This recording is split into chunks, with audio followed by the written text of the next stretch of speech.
Hi, my name is Mark Landsman. I'm a assistant professor at Metro Health Medical Center in Cleveland, and I'm here to talk today about a management of inflammatory bowel disease, a 2020 update. I want to thank Dr. Mock and the Ohio GI Society for inviting me to uh, do this. It's going to be virtual, so a little less interactive than I had planned, but we'll still try to do some question-based slides for you. I have no disclosures. So my objectives are to review the recommendations for medication management in IBD patients during the pandemic we have currently, and talk about the secure IBD registry findings. We'll review current evidence-based medical management guidelines for moderate to severe ulcerative colitis, review the updated evidence-based dietary recommendations in IBD that were released this year, and we'll provide a brief update on Crohn's disease management. So you'll probably have heard these questions from your IBD patients, or most of your patients in general. Am I more likely to contract COVID? Should I stay on my current therapy? Am I at high risk for severe course?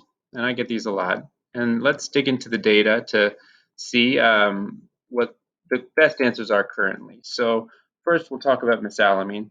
There are no mechanistic issues or known increased risk of infection with use. And there's no clinical data on the incidence of COVID infections in those on mesalamine at this time.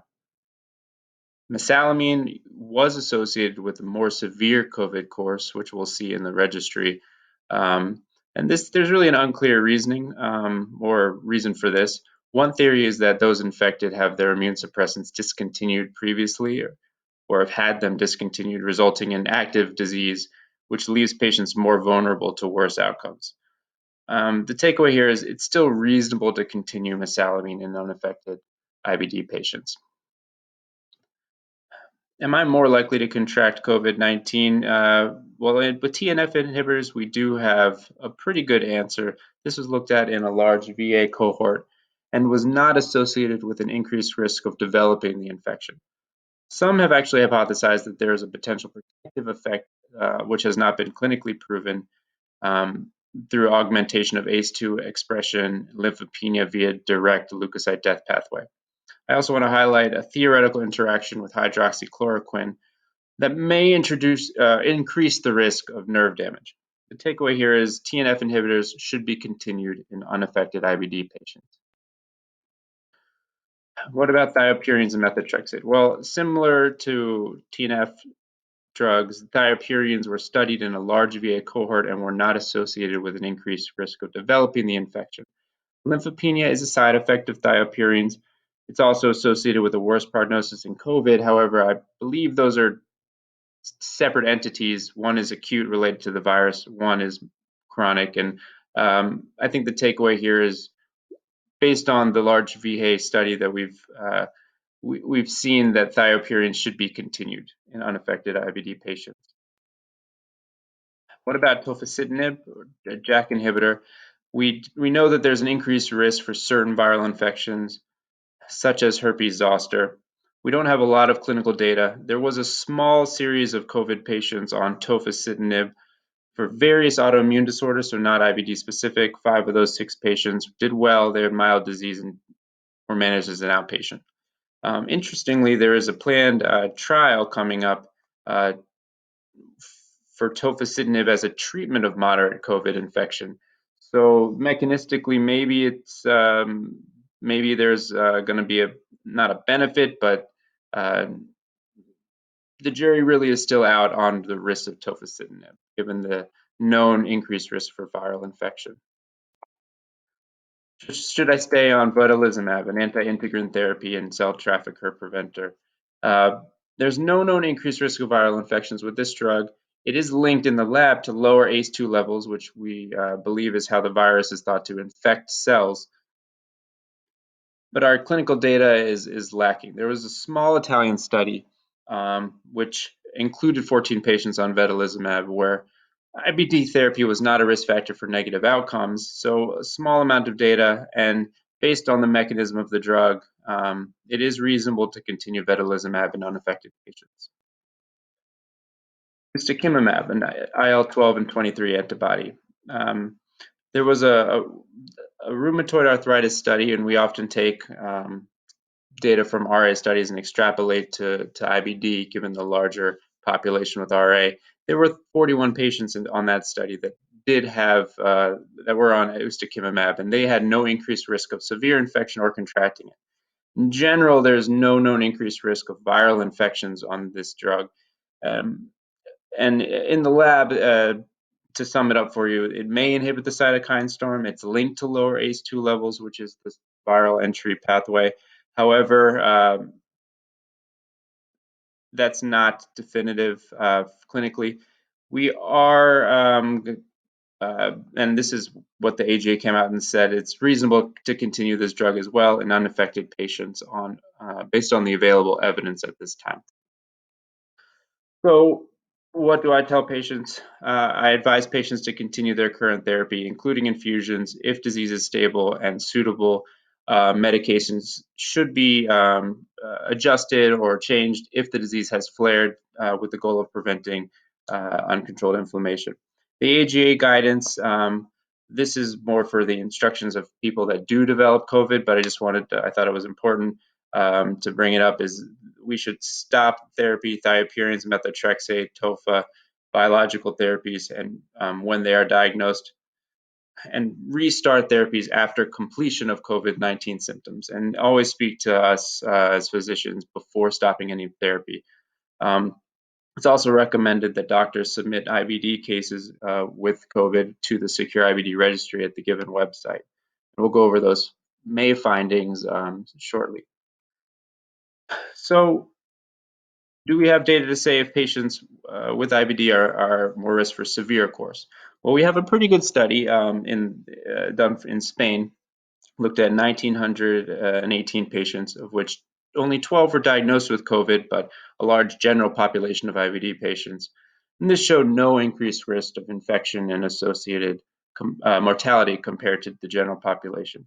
Now, the Secure IBD Registry, which is stands for the Surveillance Epidemiology of Coronavirus under Research Exclusion for Inflammatory Bowel Disease. There were 525 patients at the time of this it was published, and it looked at mortality and data on severe infections, defined as ICU admission, ventilator use, and/or death. Anti-TNF therapy, mesalamine and prednisone clinical outcomes were available based on their higher number of use in the patients that were observed. So what did the registry show? 3% of patients died and 7% experienced severe course. At the time of publishing, the study noted a higher death rate compared to the general population in China, Italy, and US. However, the CDC now reports 2.3% of all cases required ICU admission and 5.4% mortality in the US. So the observed international mortality in the registry was 3%, which is actually less than the US mortality and 5.4%. So my takeaway here is that patients do not appear to be at higher risk for mortality with COVID infection. So what about steroids? Well, in the Secure IBD registry, risk factors for severe outcomes included what we know, old age and number of comorbidities, but also the use of systemic steroids were associated with a seven-fold increased risk of severe outcome, which is a little counterintuitive now that we know that dexamethasone use has actually shown a mortality benefit in COVID as a COVID therapy in a recent New England Journal of Medicine study. So is the effect that we see on steroids actually due to the fact that this is a marker for uncontrolled IBD? So really it's unclear as to the cause and effect at this time, but uh, uh, overall, TNF antagonist biologic therapy was not an independent risk factor for severe COVID-19 infection, which is reassuring. Combination therapy was actually positively associated with an outcome of hospitalization or death. Hard to take away big points from other medications due to the small case numbers, but ustekinumab patients, of which there were 55, 51 only required outpatient care and none died. So most only had mild disease. Some are more likely to have severe COVID-19 course. So patients who have IBD and contract the virus may not have more severe outcomes given observed mortality rate at this time. This is a relatively small sample size. I want that to be taken as a caveat. Those on therapy other than mesalamine and steroids have not been shown, or there has not been seen a correlation to a more severe clinical course. So the takeaway, I think at this time, based on the available evidence, is during this pandemic, the goal is to control inflammation and to prevent steroid use and hospitalization if possible, similar to how we did before the pandemic. So let's talk about a number of things: management of moderate to severe ulcerative colitis, nutrition guidelines in IBD, and management of Crohn's disease. And we'll do this via potpourri of case vignettes. So first, case one, we have a 26-year-old male with a history of extensive ulcerative colitis presenting for a follow-up visit, diagnosed 7 months ago after developing 2 months of rectal bleeding and tenesmus. Initial colonoscopy showed continuous moderate ulcerative inflammation from the rectum to mid-transverse colon. Initially, the patient was started on prednisone and mesalamine, however, was unable to wean off steroids. Repeat flex sig 3 months ago again showed stable but active disease. After discussion of the risks and benefits, he is interested in initiating biologic therapy, and he wants the most efficacious therapy possible. That is. So now, what would you initiate for moderate to severe ulcerative colitis in this case? A, Usta, B, infliximab, C, Veto, D, azathioprine, E, adalimumab, or F, B, or C?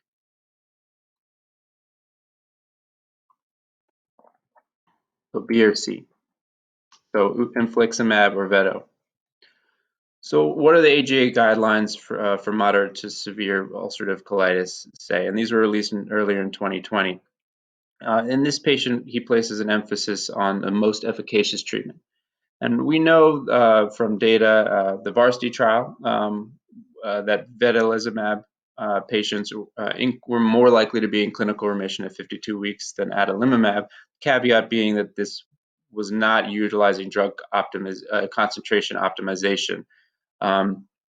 So you take that, and then we looked at a network meta-analysis which these were not directly comparable, but so these are used to compare medications in the absence of further direct evidence. 15 trials with 3,747 biologic naive patients showed moderate confidence estimates for infliximab use over adalimumab. So the takeaway here is in adult outpatients with moderate to severe UC who are naive to, and that's a keyword, naive to biologic agents, use infliximab or vedolizumab rather than adalimumab. Although it is reasonable in patients for ease of use reasons or other preferences to still use adalimumab, but in terms of efficacy, that's what we're saying.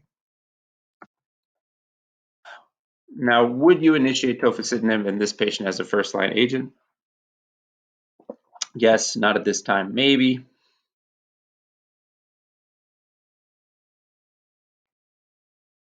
Not at this time.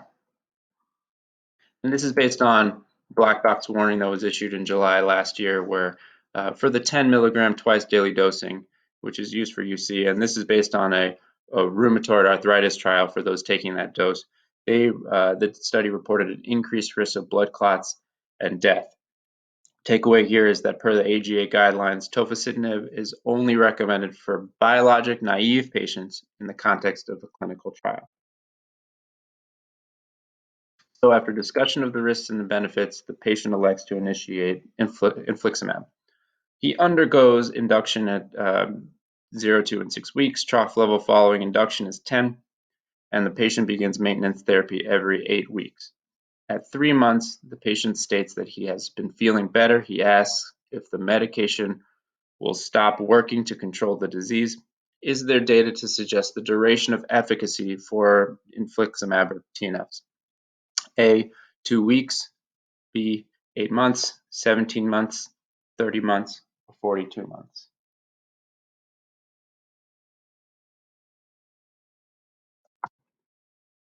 17 months. And so this is so I wanted to talk about a comparison of drug survival between infliximab and adalimumab in IBD. This was a trial that did help to delineate how long TNF inhibitors tend to work. So they observed the time to discontinuation of infliximab and compared it to adalimumab. As a first-line treatment, average was 18.6 months for duration of treatment. The second line, it was 17.9.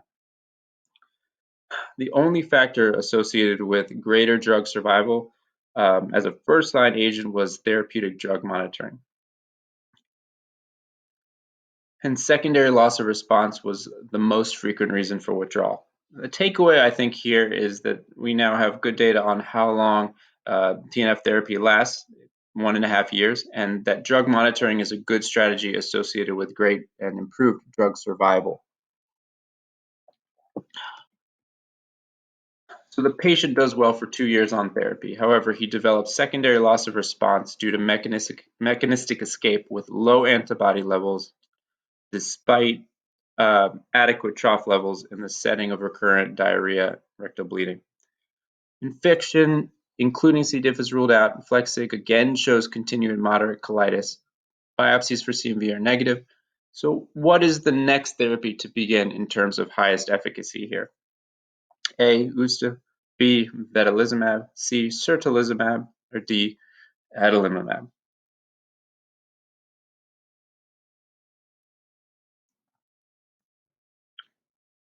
Ustekinumab. So this is talking about or highlighting a post-TNF failure. What is the next drug? Or what's the next drug? What's the next best drug? So I want to highlight the point that prior TNF therapy is an effect modifier on future response to other drugs. We know that. And the AGA conditionally recommends that in adult patients with moderate to severe ulcerative colitis who have previously been exposed, particularly to infliximab with primary non-response, the AGA suggests using ustekinumab or tofacitinib rather than vedolizumab or adalimumab for induction of remission. And this is based on prior exposure to infliximab only. I want that caveat to be highlighted. And there are no recommendations for what to do after adalimumab failure. And this was based on a network analysis that supported higher efficacy with low confidence estimates in ustekinumab and tofacitinib over adalimumab and vedolizumab, again without direct comparisons. The caveat here is that you may still reasonably choose vedolizumab for patient as a second line for patients placing a high value on potential safety of medications. And the takeaway here is that in moderate to severe UC outpatients who value efficacy, current data actually supports ustekinumab and tofacitinib in primary non-responders to infliximab. And that's a little bit counterintuitive based on the fact that vedolizumab is recommended as a first line agent. And again, this is due to confidence estimates. And there's a lot of personalization that still goes into your treatments of choice here. Case 2. We have a 26-year-old female who presents with 6 months of watery diarrhea with occasional mucus and blood, as well as tenesmus, also with lower abdominal cramping relieved with bowel movements. CBC was normal. She has no family history of IBD or colorectal cancer. No recent travel or new medications, no prior abdominal surgeries. You meet her when she is referred for open access colonoscopy, which shows an extensive UC-MAO1 ulcerative colitis. Upon diagnosis, what test should be performed next? A, CMV staining, B, quant gold, C, CRP, D, C. diff testing.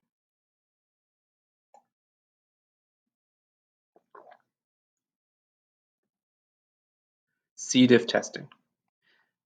And this is based on ACG guidelines from 2019. And I think it's important to highlight because of this.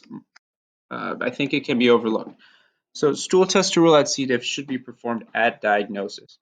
And this is based on a large registry cohort where they looked at newly diagnosed patients with IBD 227 patients with reported diarrhea, and 49.8% of those patients were tested for C. diff, and 5.1% were positive. And given that high prevalence in this population, I think it's important that all patients are tested for C. diff at diagnosis. Case 2 continued. So had the patient in this scenario seen you in clinic, is there an alternative route to rule out IBD with a sensitive test? A, CRP, B, colonoscopy with TI intubation, C, fecal calprotectin, and D, CT enterography.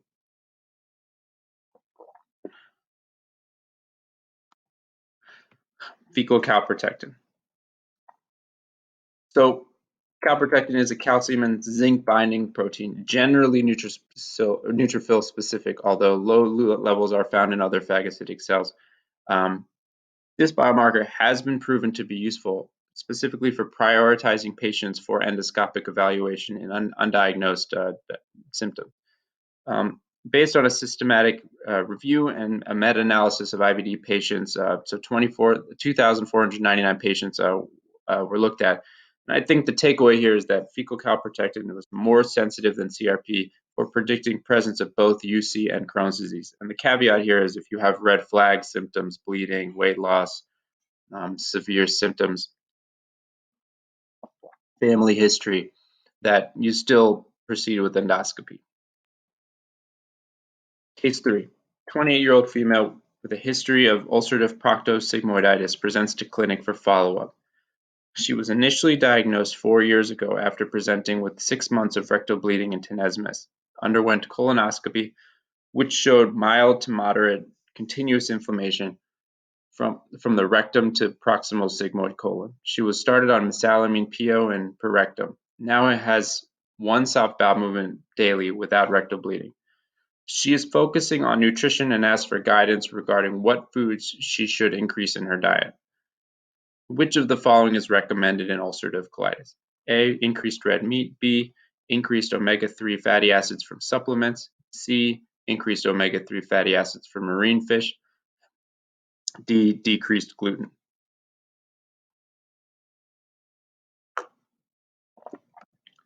C, increased omega-3 fatty acids from marine fish. And this is based on the guideline for nutrition and diet in inflammatory bowel disease released in 2020 this year. So pretty new guideline. And so what did it say? Specifically for UC, patients should reduce consumption of red meat, reduce consumption of myristic acid, and that's a saturated fatty acid found in palm oil, coconut oil, dairy fats, grain-fed cattle, amongst other things. They recommend increasing consumption of omega-3 fatty acids, but only from marine fish, not supplements like DHA and EPA. This is based on bench data, and there is insufficient data to recommend changes to low-level alcohol consumption at this time. So let's talk about updates in acute severe ulcerative colitis, a very challenging and severe presentation of UC. This is a 19-year-old female who presented to the ER with 6 days of worsening bloody diarrhea occurring 10 times per day, fevers to 38.2 Celsius, and abdominal pain. There were no recent sink contacts, antibiotics, NSAID use or travel. On exam, she's febrile, heart rate tachycardic, but normotensive. Abdomen is tender to palpation diffusely, hemoglobin of 9.8, CRP is 41, and the CT shows pancolonic thickening and edema without perforation. Stool C. diff, DNA and stool cultures are negative. Flex sig shows continuous severe inflammation throughout the colon or throughout the flex sig. After 72 hours of steroids, CRP is now 38, albumin 2.9, hemoglobin 8.6, and you decide to initiate infliximab. Her calculated clearance is 0.287 liters per day. So what are her odds of requiring colectomy at 6 months? A, 10%, B, 30%, C, 50%, D, 90%.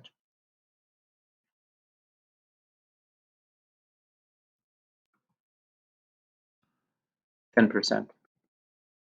Let's talk about infliximab clearance. It's a newer entity. Its baseline clearance is calculated using a simple formula, which I'll give you.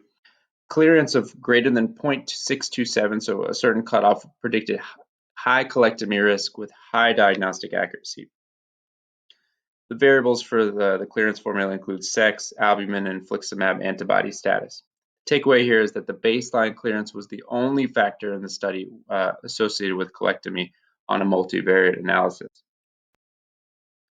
So with clearances less than this threshold, infliximab was highly effective and resulted in a 6-month colectomy-free survival rate above 90% in acute severe UC. So further studies are needed to determine the required dose amount and intervals on an individualized basis. However, the takeaway for now is to use this formula for prognostic purposes to predict colectomy risk in these patients. And this is the formula. You can pause your screens, your video, if you'd like to take a look at it.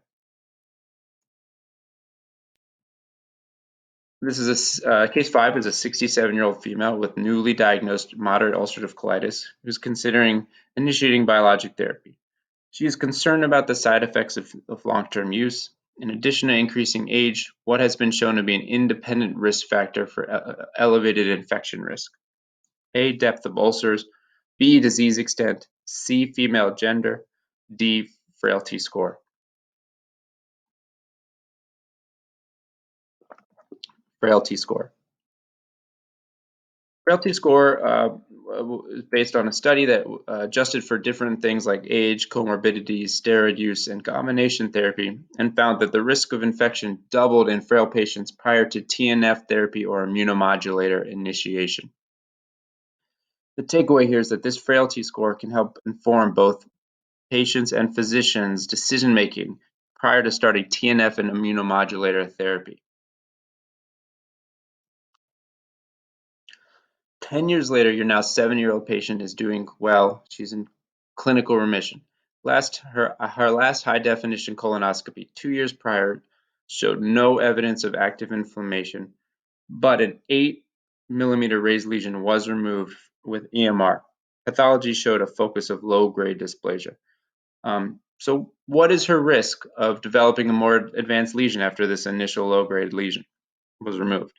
A, 7% over 86 months. B, 14% over 180 months. 53% over 86 months, or 82% over 180 months.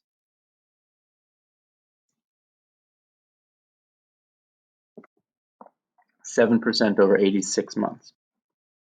So let's use this as a jumping off point to talk about the risk of development of more advanced lesions in patients with IBD and dysplasia. And I think the key here is that these patients have been detected and treated for their initial finding.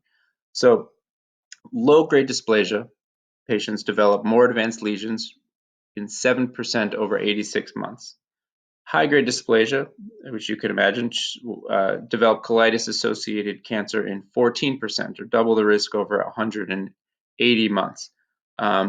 These are lower numbers than probably the actual incidence, but again, these patients were treated. So it also does suggest that the colonoscopy and surveillance and does decrease the risk of developing dysplasia down the road. The incidence of colitis-associated cancer at 10 years after initial diagnosis of high-grade dysplasia was 24%, and for low-grade dysplasia, 8.5%. The takeaway here is that most patients developed colitis-associated cancer outside of the echo surveillance guidelines, illustrating the importance of following guidelines for dysplasia screening and surveillance in IBD, as they do change outcomes. Now let's shift gears to the other entity of IBD, Crohn's disease. Talk about a few updates here. We have a 22-year-old female smoker presenting with a new diagnosis of ileocolonic Crohn's disease. She presented with 3 months of right lower quadrant abdominal pain and mild iron deficiency anemia. She undergoes appropriate workup and is diagnosed with moderate ileocolonic Crohn's. She was treated with a prednisone course with some improvement, and she has read about Crohn's and is very nervous about any abdominal surgery. Is there a treatment target that can potentially prevent or delay surgery, or has been shown to do this? A, deep remission, clinical plus endoscopic remission. B, clinical remission, Crohn's disease activity index less than 150. C, endoscopic remission, which is endoscopic index of severity less than 4, or D, steroid-free for at least 8 weeks.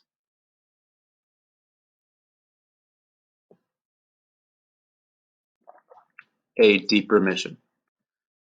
Deep remission leads to favorable course, and this was shown in a recent study that was published in March of this year.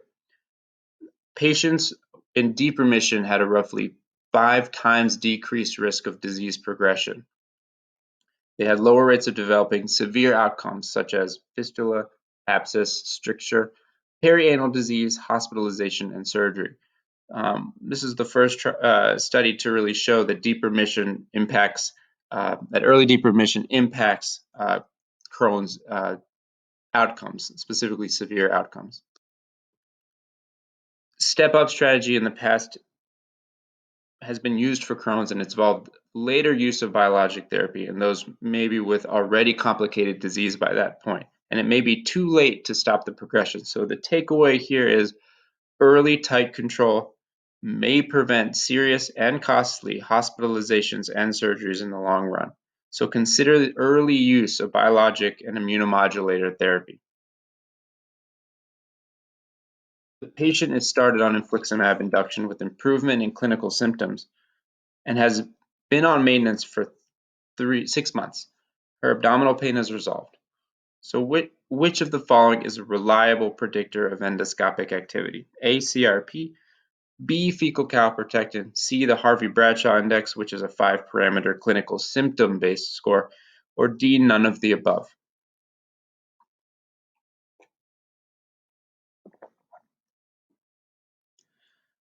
D, none of the above. Let's talk about monitoring Crohn's disease activity on therapy. So this is based on a recently published study that looked at validated 7 models, fecal calprotectin and CRP in 2 independent prospective cohorts, and it showed that all of these were not reliable predictors of endoscopic activity and healing, which we have seen is very important in preventing serious outcomes. The takeaway here is that ileocolonoscopy should remain at this time the tool of choice to assess Crohn's disease activity and how you're doing with therapy. And that concludes my discussion. This is the summary slide. COVID and IBD, no clear evidence so far that patients with IBD are more susceptible to COVID than average, and you should advise patients to continue treatment if disease is stable and discuss suitable medication if disease has flared. During this pandemic, the goal is to control inflammation. In UC, ustekinumab and tofacitinib are conditionally recommended over vedolizumab for UC in TNF failures, particularly primary failures, primary loss of response. You want to test for C. diff in patients with a new UC diagnosis. For patients on TNF therapy, on average, the anti-TNF time to discontinuation of drug is roughly 1.5 years, so 1 to 2 years. And you want to use drug monitoring to optimize therapy, as it was the main way to do so. Refer to new IBD nutrition guidelines to help answer frequent patient questions on diet and IBD. Use this baseline infliximab clearance calculation that I discussed to predict the risk of colectomy in acute severe ulcerative colitis. Frailty is an important independent risk factor for infection in patients starting immunomodulatory or TNF agents. So use that to help the discussion with your patients. Follow guidelines for dysplasia surveillance and screening in IBD, including echo. And in Crohn's, deep remission leads to a favorable course in Crohn's disease, and monitor Crohn's disease activity at this time with ileocolonoscopy. Thank you for your time, and have a good day.